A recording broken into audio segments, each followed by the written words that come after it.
So we are going to film all this bit because Jen's not come out today. To be honest, the past few weeks have been absolutely atrocious. It looks quite sunny in the background now, as you can see, but it has only stopped raining about 10 minutes ago. It's been raining for 3 days non-stop. We're basically talking, I need to take the floor pans out of this because we've got some welding on the bulkhead to do at the bottom that goes right next to the floor pans, and also where the chassis needs welding at the back. It's really tight access with this back tub, so I spent quite a bit of time online trying to find some sort of guide on removing this rear tub. Can I find anything that's sort of step by step? What I do find is a lot of people saying just start going at it, there aren't too many bolts. The rear tub to chassis crossmember bolts, the bolts on the back, we'll be replacing anyway because we've got a set of stainless steel replacements, so they'll be coming out. And after looking at sort of the workshop manuals, it looks like there's maybe only about 8 or 10 bolts left after those to undo. So it seemed really daft to me to not take the back tub off so I can make a decent repair on this chassis and trying to squash in when it seems so simple to sort of take off, and we're at that point anyway. What I couldn't find out is whether I can take this tub off without taking the seat box out. But seeing as how we also need to take out the floor pans, I've been looking over it, and the only thing really that's left on this seat box is a couple of cables for the battery which can just be pushed through, and this handbrake. So what I'm going to do today is I'm going to try and take the seat box out. I'm going to see if I can start trying to identify on this tub where these brackets are and just how easy this is going to be, because if I can take the lot out, floor pans out, seat box out, tub out, we can clean this whole back 3/4 of the chassis properly, get it proper spick and span, paint it up, and it'll be lovely and protected. So I'm not going to time lapse this, I'm not going to film it all because again it's just a load of undoing bolts and you've seen far too much of that already. But what I will do is I'll basically film, tell you what I'm going to undo, turn it off, take those out, and then show you the next bit. The first bit that I've kind of come across is just on this rail down here. You see you've got these bolts which look like they just hold on this rail, but actually these go all the way along. Let me set that back. 7 along here. I've got just down the side of the seat box there's 2 here, and then 3 just down the front of the seat, down the side of the seat box onto the sill itself. So there'll be some really quick videos, but essentially I'm going to turn this off, take these 7 out, and then I'll start up again and show you the next bit. So I'm halfway across undoing these back bolts. It just came to me that actually what I better do is just quickly tell anybody who's trying to sort of use this for a guide what else is already out. So you can see these studs at the back. This is where the seatbelt reel mounts to the chassis. So obviously these bolts will go through to the tub and stop you taking the rear tub off. We've already took those seatbelt mounts out because we've stripped out the entire back of this. And then also just on this side you've got your 2 little mounts there, if you can see them. Let's have a look. Just here. And this is where the seatbelt stalk attaches to. Again, because we've took everything out, we've took those out already. I'm also just going to quickly take out the battery, which is just standard replacement. Terminal's already undone for negative. We'll undo the terminal, undo the battery stain, take that and get that out of the way. So crack on. Okay, now I don't dispute that starting with these back ones, I've started with the easiest ones because these are the ones that are completely inside the car, both bolt and nut. So in reality, like all 7 of those just unbolted really easily, pushed through. There's no rust, no corrosion to worry with whatsoever. But what I've got to tackle next is these 2, which go through into an external part of the frame. They're just into captive, I think. I'll double check, but if they're any different I'll let you know. And then we've got these 3 just across the bottom, which obviously just go underneath the sill, and I believe they're actually into proper nuts, so you've got to get like a socket underneath and a spanner on the top. But I'll get on with those ones. I'll do the other side and then I'll come back to you. so there's a load of dust on the lens. So where I'm basically at so far, spin this round, got the 3 nuts undone on each side, same on the other side. These ones, I was right, they go into captive nuts. I've got those 2 off that side, neither of them unbolted. Basically, let's see if I can get this focused in. This stupid little captive nut arrangement, the second you put any pressure on, if there's even the slightest bit of corrosion, as you can see on here there's quite a bit, it just spins straight round. So what I actually did, this is the way it was in, took an angle grinder, sliced down this way, spun the nut, sliced down so effectively I had a cross on, and then just flathead screwdriver, a couple of hammer taps, knocked the head off it, and it can just push straight out the back. So I'm going to get these 2 done and then I'll be back with you. Okay, so if you can hear me over the sound of the rain, this is what we've been contending with basically for past 3 days non-stop. The benefit of this is that it covers the sound of me grinding, so I don't like annoying the neighbours. Quick few grinds on here when it's raining real heavy, no one even knows. Okay, just a better update on just how difficult I found this handbrake. So I undid that split pin on the ball, undid the electrical cable just pushed through, there's a grommet to pull off.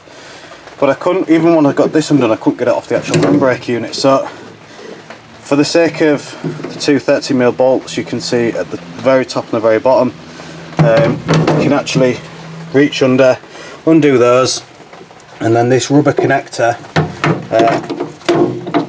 passes through this tube and sits on a lip, so you just push the lip in and push the rubber through, and then you're left with this, which obviously makes it far easier. Managed to get one of these out, cleaned up and undid, was absolutely fine. The other 2 not a chance, so I just chopped the tops off with an angle grinder. This side now is nearly clear. One thing I've noticed, which I wouldn't if I hadn't been this close, probably wouldn't have seen it if I hadn't taken the handbrake off actually, to be honest, is there's a little 10mm bolt in here which goes down, and that does go into a chassis bracket. So I'm going to undo that next. I'll do the same on the other side without filming it, so that it should be entirely clear, and then hopefully we should be able to lift this seat box up and out the way.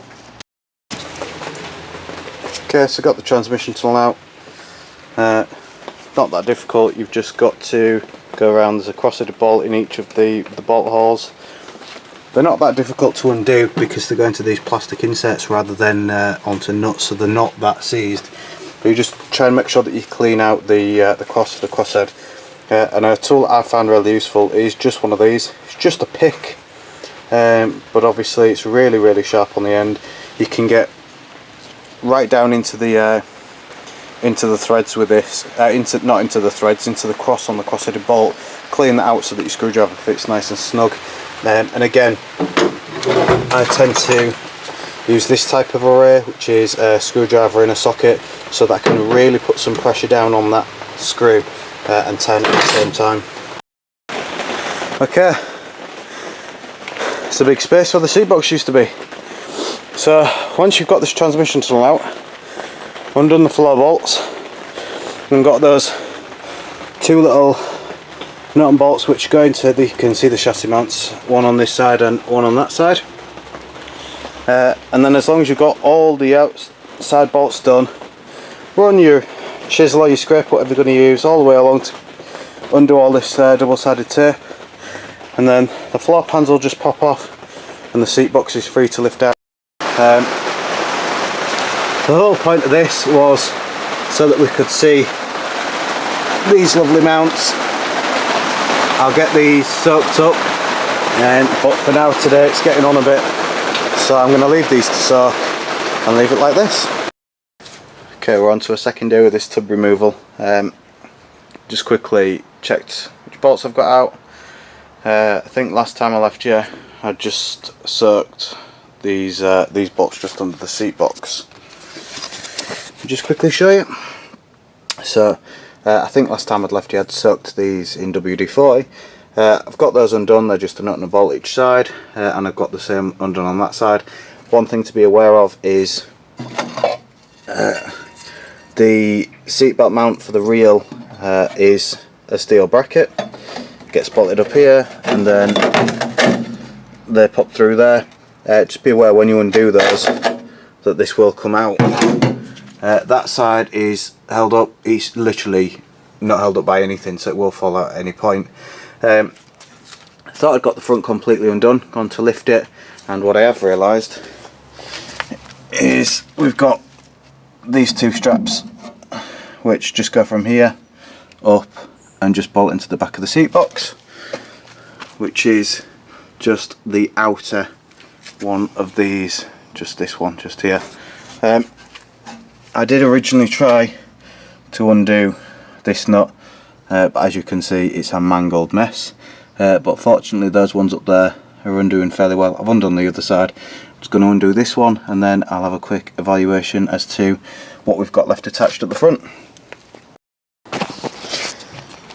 So those two front bolts are undone. Had a quick look, front of the tub looks like it's completely free. Initially thought this was attached to the chassis. Stupidly it's not, it's just attached to the wing up to the tub, just that rear wing support. So as far as I can see, that leaves physical mount wise the bolts, which I've started and I'll explain in a second. I need to push the wires through for the rear lights, so we've got those wires over in that corner, and then I just need to pop this cover out and just push all these wires through. And then the last physical connection I think is just this diesel fill cap, which I'll unscrew, so that'll push through. So the reason I just wanted to quickly show these rear bolts, as self-explanatory as they probably look, is because you might come across two different types. So on this first one I had the traditional nut and bolt, and the stainless kit that we've got to replace these is just this type. It's a nut and a bolt affair where you get to the back. But the other one that you might come across, which is the actual correct way to do it, is there's a plate that's riveted into the back with nuts welded onto the back of it, and then the nuts go through into this. What you might find is that, like has happened on the second one, that rivet snaps, but the plate is wide enough, especially in those middle bits, where it'll still stop spinning. So I'm going to undo the others, get that wiring pushed through and get the diesel filler disconnected, and then see where I'm at with it. So it seems I was nearly foiled at the last hurdle because these screws just instantly rounded. Now I did think about just drilling all four of these out so I can get the holder out, but I figured that actually the least destructive method would be on this fillet. Let me just get my hand in. Obviously you can see the back of these nuts and bolts here, so instead I'm just disconnecting these pipes, the breather, which as you can see there has just snapped on me. Fortunately there's still enough of a breather pipe there, it's just the very tips come off, so I'll reflare that so I can attach a pipe. And then this Jubilee clip, which obviously was seized in place. All I did was angle grinder, very lightly press into it, so you can see it just nicked the rubber, but nothing major at all. And then I'll get this pulled off and I'll be able to just get a quick angle grinder on the back of these when we actually get the tub off. And there we have it. So once all those fixings were undone, I basically lifted the tub up at one side, as you can see down here, just stuck a load of wooden blocks just along the frame rail just to kind of raise it up. Did the same at the other side and then slowly worked it back until it had cleared these tabs on the back, and then basically I grabbed the front and just tilted it back so that it can sit up there. Now the good news is the tub itself is actually quite solid. I know there's a couple of holes in the floor that we'll have to sort, but in terms of all the cross members, the ribs, even here where it looks like there's a bit of oxidation, they are actually still quite solid. I know those bolts have ovaled a bit, but that's nothing that can't be remedied quite easily, so I'm quite chuffed with the condition of the tub. Chassis, however,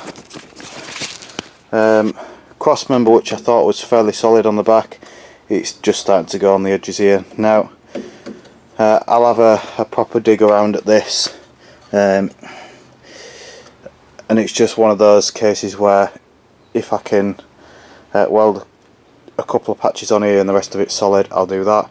If I need to replace the entire cross member, then you know, now is as good a time as any to do it, although I might have to make a bit of a jig to make sure that I get that lined up properly. Good news is the rest of it, top of the rails and everything, it needs a good sand back, but it's all fairly good. This bit, which was my main worry, the good news is that most of it seems fairly solid. Obviously you can see the big gaping hole now, but that's got lots of access, easy to cut, easy to weld, easy to move clips, pipes out the way. Same on that side, although that side's not half as bad. But that was my guide on how to take the tub off the back. Next episode I'll be back to normal, me and the missus. This is just a bit of a mini episode because I couldn't find a guide on how to remove the tub, so hopefully this helps you guys out there that are maybe a bit like me and learn better by being able to watch somebody do it. Cheers guys, see you next time.